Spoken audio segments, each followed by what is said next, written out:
Bonjour à tous, c'est Roland pour une nouvelle analyse technique. Aujourd'hui, nous allons faire la paire AUD-JPY, donc le dollar australien contre le yen japonais. Et nous sommes un peu au-dessus de 95, principalement, enfin, autour de 95 436, donc qui est à peu près un niveau posé sur le dernier plus haut, enfin le vrai de vrai, celui-là, enfin pas le dernier, mais le plus important, qui a été franchi il y a quelques jours, mais pas avec grand fracas. Donc c'est pour ça qu'il faut garder prudence. Par contre, on a eu une série haussière qui était assez peu vraisemblable, c'est-à-dire qu'on a eu que des bougies vertes les unes derrière les autres, même si elles étaient assez courtes, en fait, justement, elles étaient assez courtes, donc le mouvement n'était pas très soutenu, et pourtant ça a quand même continué. C'est une figure assez remarquable, c'est pas fréquent. En général, ce genre de situation se produit avec des bougies qui grandissent ou alors en fin de parcours. Là c'est vraiment tout à fait régulier, les bougies sont à peu près toutes la même dimension et tout haussière, et pourtant il y a des mèches, donc c'est assez étrange. Bref, enfin petite remarque. En tout cas, on est plutôt déjà dans une configuration haussière. Alors pourquoi? Déjà parce que ça monte depuis février, que le mouvement s'accélère, notamment avec cette accélération que je viens de donner, qui est une accélération un petit peu constante. Et dernièrement, on casse les plus hauts, on les a tous passés depuis, c'est-à-dire qu'on a passé tous les derniers plus hauts depuis un an, c'est-à-dire 2013,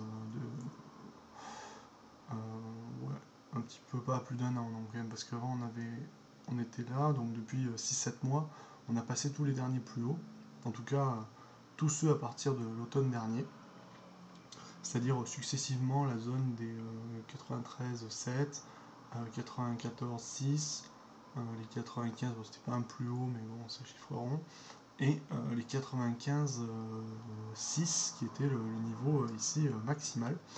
Et même si on n'a pas franchi avec grand fracas, eh bien on a quand même franchi, surtout que ça n'invalide pas les précédentes cassures, notamment sur ces niveaux-là. Alors je vais tracer une zone parce que ce sera plus facile à définir, comme ça. Donc moi, quel est mon scénario? Mon scénario, il est haussier, dans cette dynamique d'accélération haussière, tout simplement. Par contre, évidemment, là, on est quand même dans une situation un peu ambiguë, parce qu'on est quand même sur un top. Que ça reprenne lundi matin à fond, c'est pas assuré. Donc je pense qu'on a des chances de continuer un pullback. Donc moi, ce que je conseillerais, c'est de rentrer long en dessous de 95, entre 95 et 94,5, 94,4. Ça me paraît un bon niveau. Et comme stop, par contre, c'est très difficile à placer. Donc moi, je le placerai, disons, assez arbitrairement, autour de 93. Alors quel objectif on peut tirer là-dessus? On est dans une configuration de double top inversé ici, donc on peut tracer au minimum donc cette distance-là, que je précise pour que ce soit plus clair, c'est plutôt celle-là, je prends la plus petite des deux têtes, c'est plus simple, ça évite les ambiguïtés. Ça nous met autour de 102,5, alors c'est sûr c'est un peu irréaliste pour l'instant, mais je pense on serait honnête autour de 100. Ça me paraît quelque chose d'envisageable dans la situation actuelle. Surtout que là, eh bien, on a quand même une bonne marge de progression, étant donné qu'il n'y a plus vraiment de plus haut avant. Alors, il y a celui de 97,5, assez fort ici, puisqu'il y avait avant aller-retour dessus 2-3 fois, mais depuis un petit peu oublié. Et ensuite, eh bien, comme j'ai dit, autour de 100, 102,5, ah non, voilà, autour de 100, pardon. 100, ça me paraît honnête comme objectif sur cette paire. Et comme j'ai dit, le stop est assez arbitraire, je le mettrai autour de 93, 92,5, parce qu'il y a des plus hauts plus bas vers ces niveaux-là, vous voyez.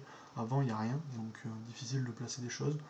Mais ça, c'est en considérant qu'on n'entre pas tout de suite, c'est en considérant qu'on entre autour de 94,5 ou 94,7, par là, un petit peu, attendre encore un peu que ça baisse. Si ça baisse pas, on peut rentrer long, mais à ce moment-là, il faudra espérer avoir un point bas pour placer un stop autour de 95 à ce moment-là. Voilà, donc analyse haussière sur un fond de double top inversé, avec un mouvement aussi assez clair et une fracture de plus haut continue depuis quelques mois, enfin quelques semaines plutôt. Voilà, j'espère que cette vidéo vous aura plu et je vous dis à bientôt.